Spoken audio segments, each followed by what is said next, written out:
دعم جماعة الإخوان المسلمين والابتعاد عن أحمد شفيق. كانت لها ظروفها يقول لك، ما كانت لا يعني العملية هي عملية دقيقة في قضية تقييم جماعة الإخوان المسلمين أو الرئيس المعزول محمد مرسي.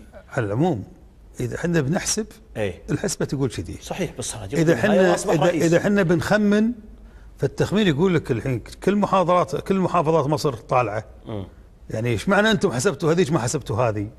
اول كان اذا طلع توفيق عكاشة لما قال احنا دفعنا 6 مليار دولار عشان نجمع 2.5 مليون ما قدرناش، انتم عاوزين تجمعون ادفعوا.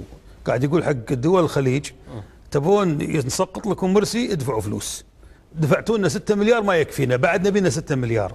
هذه مجموعة بلطجية وكذابين وحرامية، تبينا نصدقهم؟ بس لا يقاس توفيق عكاشة كرجل ورأيه يا حجي كل الإعلام المصري كل الإعلام المصري. أنا بعطيك مثال بسيط.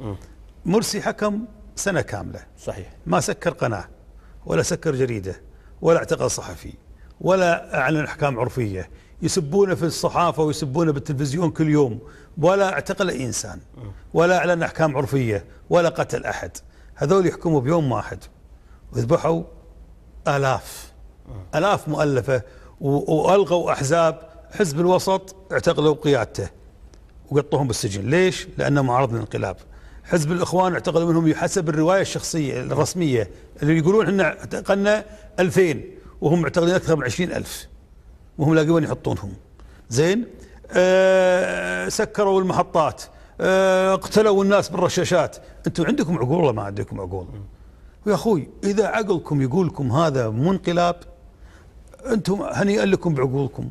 اما احنا ناس الله معطينا عقول والله معطينا افهام. هذا انقلاب وملاعين والدين وكذابين وبلشتيه، وهذه ميليشيا الحزب الحاكم السابق مات حسني مبارك. اكو اذا نظام الحكم اعتمد على ميليشيا هذا نظام عصابه. كل نظام حكم اعتمد على ميليشيا عصابات، نظام عصابه. وهل تعتبر الجيش المصري ميليشيا؟ الجيش المصري اثبت انه جيش عدم المؤاخذه، يعني حرام يلبس البدله العسكريه وحرام يلبس يعني انت اتهمت الجيش المصري بانهم رعاع. لا ما قلت رعاع، قلت اللي يهاجمون مرسي رعاع. الجيش المصري انا لو كنت يعني لو كان في الجيش المصري احرار ما يصير هالامر هذا. بس الجيش المصري مستعبدين استعباد. وقال فرعون ما اريكم الا ما ارى وما اهديكم الا سبيل الرشاد. والله لو كان فيهم احرار ما يقعدون القعده هذه، والله لو كان فيهم احرار ما يصبرون الصبر هذا. هذا واضح انه جيش استعبد وامتهن وانتهكت كرامة الجيش المصري بهالطريقة هذه. الجيش المصري فقد أي ذرة كرامة له ولا عاد يستحق أي احترام من قبل الجماهير العربية. كنا نقدس ونحترم الإرادة المصرية والشعب المصري والجيش المصري. أما الآن الجيش المصري اللي هكذا تنتزع الشرعية من أمامه خوفا من بلطجية ومن ميليشيات النظام السابق، وين مرة والرجال فيه. أنا يا رجل